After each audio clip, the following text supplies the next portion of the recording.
can this show like go back to making sense somewhat? John C back in here with another anime review, and we got Dragon Ball Super.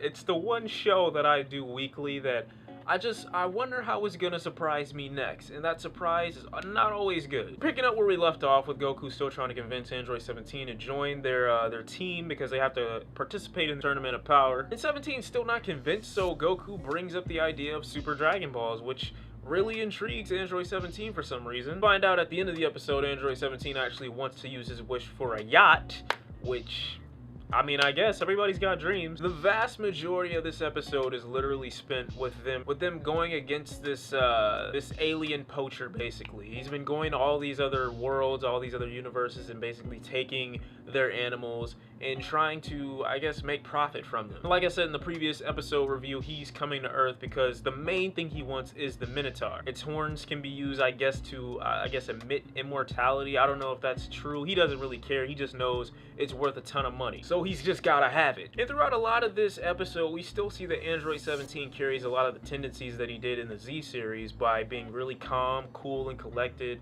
not really letting anything get to him. At one point, this alien guy, the leader, threatens to blow himself up along with everybody on the ship and all the animals, and 17's like, you know what, I really don't give a shit. I gotta do what I gotta do. So he's basically telling Goku, look, tell my sister, tell my wife and my kids, I did this for them, I love them, but you're gonna have to take care of the animals from here. And he basically almost sacrifices himself for the greater good of the animals, which is very sweet. It's heartwarming. Not to say that it makes sense, but it's heartwarming. Because throughout the entire episode, this alien leader was basically trying to call Android 17 a hypocrite, because a lot of people who value the lives of animals don't view their life as equal to the animals, so they would rather preserve their life. And he's basically offering 17 money.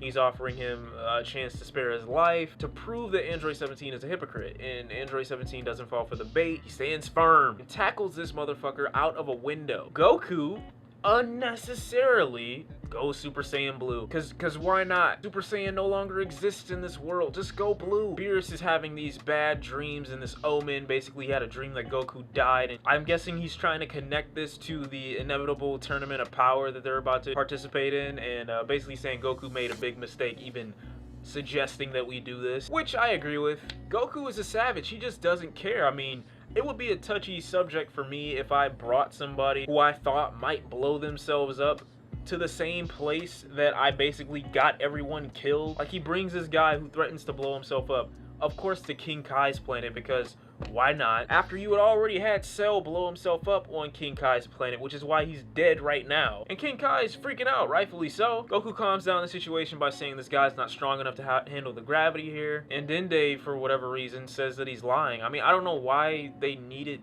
you know, the reassurance of Dende. They could have just forced him to show his true colors. Like, I'm sure after an intimidating look from Android 17, he probably would have been able to figure out, hey, you're faking, you don't really have a bomb inside you. But I guess Dende just had to have the final say on that. Turns out he doesn't actually have a bomb inside of him, but a birthday party, essentially. Happy ending for everybody. The Poacher gets sent to jail or going to space prison. Jocko comes in and says, I'm basically taking credit for all your guys' hard work. All the animals return, including the Minotaur, and 17 finally agrees to join Goku. But the thing about this episode that kind of has me questioning somebody like Goku is the part where 17 asks Goku what he would wish for if he got the opportunity. And Goku's response kind of triggers me because he says, I really don't care about all that, but at the same time, he doesn't want to see people affected by certain things. Now, I know, okay, this would have happened inevitably. The series has taught me this, that at the very least, the universes that weren't really strong enough weren't actually going to end up getting a fighting chance at anything, so they would have been obliterated. So Goku did inadvertently save everybody, but at the same time, he's putting everybody in danger with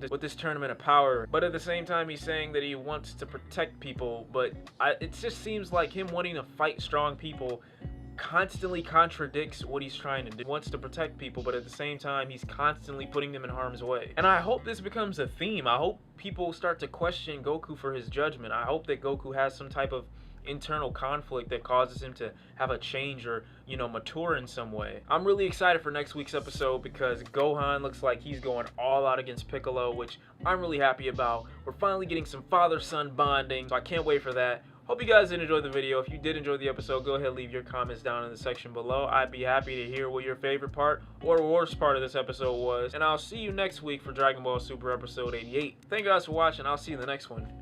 Peace.